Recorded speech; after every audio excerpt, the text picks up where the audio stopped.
Have you ever wanted to start your own country? Well, you're in luck because there's a few places across the world where you could technically do that. Let's find out which they are.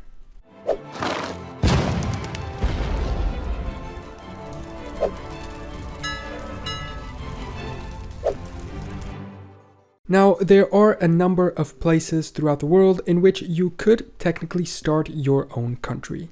The type of places we're looking for actually have a name, Terra Nullius. It's a term used in international law that refers to a territory without a master. There's only a handful of territories that fulfill this criteria, and they make up our main examples in this video. They are the Gornja, Siga, and other land pockets throughout the Danube River on the border between Croatia and Serbia, Byrd Land in Antarctica, Bir Tawil, a territory on the border between Egypt and Sudan, which is connected to another disputed territory, the Hala'ib Triangle, plus the no man's land icefield territory in South Patagonia on the Chile-Argentina border.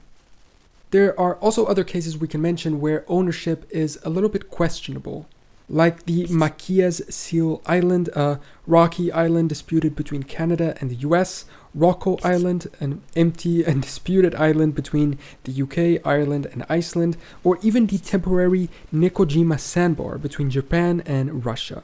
There are also places that are just claimed by a single country, the country that rules it, but are empty and kind of disregarded by their owner, with unstable or even inexistent local rule. In those, we could maybe include Clipperton Island in the Pacific, technically French but uninhabited, the Serranilla Bank disputed by Colombia, the US, and Jamaica but empty, or the Aouzou Strip, an empty plot of land between Chad and Libya. Here the plan would have to be more like you show up, plant a flag, figure out a way to survive, and hope nobody cares enough about the territory to actually kick you out. So now let's learn a little more about each of these territories and how you could or couldn't set up your own country in them. First, the Danube land pockets, and this actually seems to be the only case of unclaimed territories in the continent of Europe. The Danube River land pockets, particularly Gornja, Siga, exist due to a border dispute between Serbia and Croatia. There's other ones, but they're extremely small, so Siga is the main one. Croatia claims that the Danube River should be the border between the countries, which would make this territory Serbian. Serbia, however, adheres to historical borders, according to them, which would keep the land under Croatian control. It's a rare example of a country wanting another country to keep land that is being offered to them, particularly with Serbia, which is so adamant in refusing parts of their old territory to go off on their own. But at the same time, Croatia claims other pockets on the eastern shore, such as Karapanda, Kolondos, or Zverinjak as their own, when they are claimed and administered by Serbia. So I guess if Serbia took Siga, it would have to admit the others are Croatian. It's a little confusing, and I'm not 100% sure of this, so if you're either Serbian or Croatian, feel free to enlighten me in the comments. Since neither country accepts the alternative claim, Gornja, Siga, and a few other small territories remain Terra Nullius. This makes it a rare example of unclaimed land in Europe, and its small size means that it has already, of course, attracted micronation projects such as the self-declared Liberland. So, hey, if you want to rule it, you will have an immediate territorial dispute to deal with.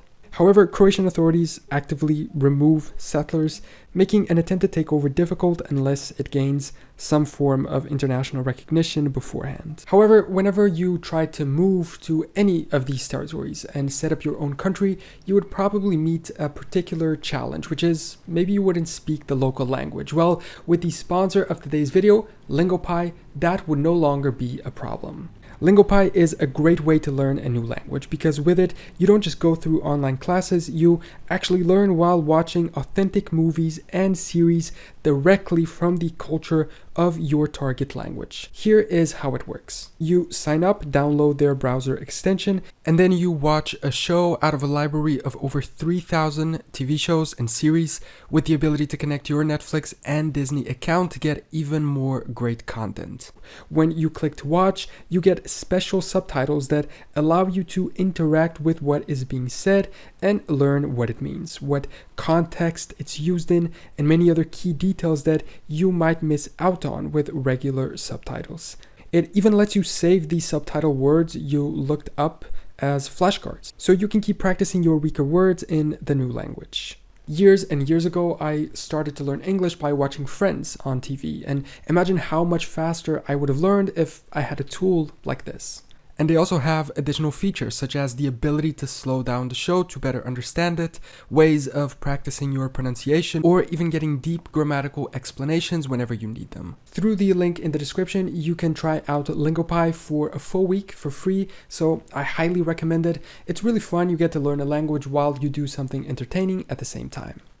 And now, let's get back to the video. Because next on our list of potentially unclaimed territories, we have Byrd Land in Antarctica. And no, despite its name, it doesn't belong to somebody called Mary Byrd. That was actually the name of the wife of explorer Richard Byrd that discovered it, but he died in 1957. Located in West Antarctica, this is the largest unclaimed landmass on Earth, covering approximately 1.6 million square kilometers. Unlike other parts of Antarctica, which were claimed before 1959, Byrd Land was never formally taken by any nation. The Antarctic Treaty prevents new territorial claims, effectively freezing the land in a legal limbo. There's no permanent population whatsoever, only a couple scientific expeditions that went there over the years. A potential takeover would require establishing a scientific base or settlement, although the extreme cold and remoteness would pose pretty significant challenges. Plus, any claim would conflict with the treaty, so unless the treaty is nullified by its member states, which it might be because countries like the US, Russia, and China are starting to claim Antarctica for potential military uses, then you would have to find another solution. If not, you might have a hard time claiming it and an even harder time living there. The next two examples on our list we should cover together because they are connected and really only one of them is a potential place for your new country. The Bir Tawil region is a 2,000 square kilometer strip of desert between Egypt and Sudan. It's unclaimed due to a border dispute that creates a pretty unique legal paradox. Egypt claims the Hala'ib triangle, using a border definition that assigns Bir Tawil to its neighbor of Sudan. In opposition, Sudan follows a different border interpretation that places Bir Tawil under Egyptian sovereignty while they would take Hala'ib. The triangle is significantly larger at 20.5 thousand square kilometers and is a strategic and valuable place on the coast of the Red Sea just after the Suez Canal. It's de facto ruled by Egypt today. A hypothetical takeover by you would be far more complicated than in Bir Tawil, as Egypt maintains a military presence there and they're unlikely to relinquish it. However, since neither country wants to recognize the other border's claim, they both effectively reject Bir Tawil, making it a true Terra Nullius. Many individuals have attempted to claim the land for themselves, but its extreme desert conditions and lack of resources make it a difficult location for a settlement. Any long-term occupation would require securing water, food, and infrastructure, along with some type of international legitimacy. It's sort of the same issue with Byrd's Land, except the opposite climate. And speaking of ice, we can move on to our next example, which is the Patagonia ice field in an area that was once disputed between Chile and Argentina. It's called a no man's land, and it's another great example of a territorial void. Most of the border between these two countries was settled in a treaty in 2009, but a small segment of glacial territory remains undefined. This is largely because of the extreme conditions in the area, which make it uninhabitable and politically insignificant. Neither Chile or Argentina has formally taken control of the ice field, meaning it technically remains Terra Nullius. If someone were to establish a presence in the region, perhaps with a scientific research station to begin with, it's possible they could then lay a claim before either government moved to assert control. However, due to its inaccessibility, harsh climate, and the fact that it's just in the middle of nowhere, it's unlikely that any large-scale settlement would be feasible. As we go through these, we kind of meet the sad reality that despite the fact that many of them meet the legal requirements of being unclaimed by anyone, most of them are just unsuitable to be a country.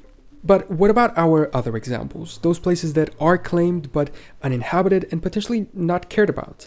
Maybe you could just show up, claim it, and the owner would even be glad to be rid of it, not bothering to kick you out. Several locations across the world remain targets of international disputes between countries over their sovereignty, yet they lack significant government oversight or any type of settlement. There are at least 3 examples that illustrate this, like Machias Island, located in the Gulf of Maine, which is claimed by both Canada and the US. Yet, neither country has a strong civilian presence there. Canada operates a lighthouse on the island, but the US still maintains its claim, creating a situation where both countries acknowledge the dispute without pressing the issue any further. Maybe they would appreciate a third party coming in, taking it, and allowing each to draw back without losing face. A similar case exists with Rockall Island, a remote and inhospitable rock formation in the North Atlantic claimed by the United Kingdom, while Ireland and Iceland dispute the surrounding waters because Rockall itself has no real value beyond those territorial waters. The UK's claim is mostly symbolic and no permanent structures exist. Another unusual case is the Nekojima Sandbar, a temporary landmass that occasionally forms in the Sea of Japan due to shifting sediments. Because it appears and disappears unpredictably, neither Japan or Russia fully claims it as sovereign land. If the sandbar ever became stable enough to support a permanent presence, it could theoretically be Terra Nullius, as no nation currently exercises authority over it. Or you could just claim it now, except your country would only have territory for a few completely random times throughout the year.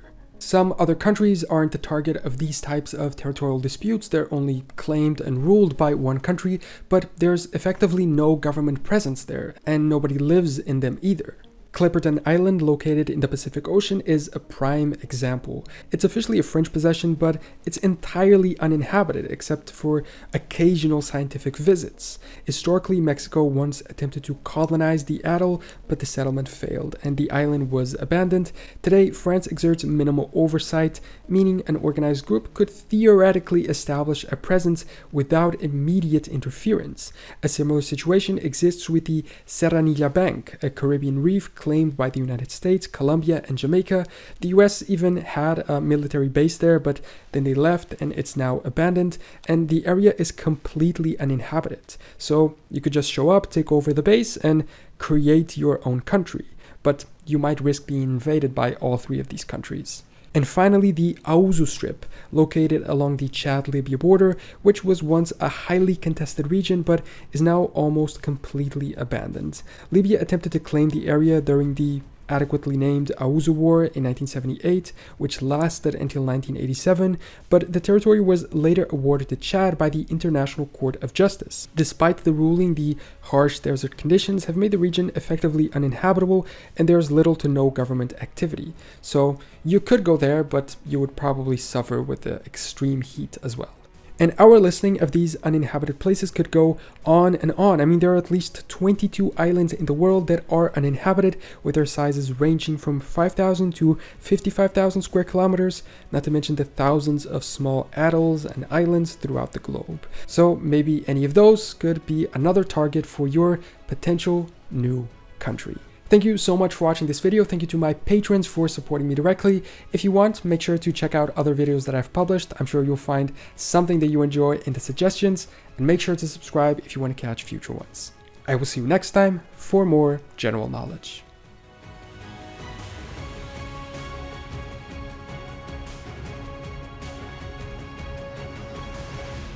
Guys, I have had the chance to create a general knowledge plushie. This would be a small teddy bear-like thing, but in the shape of my channel's icon, the little Napoleon-style general. To make this project possible, we need at least 100 contributions of $1, so 100 people that will want to buy the plushie if it's made. So if you want to contribute $1 before February 24th, you will be helping me out. If we don't reach the goal, no worries, everybody will be refunded that $1.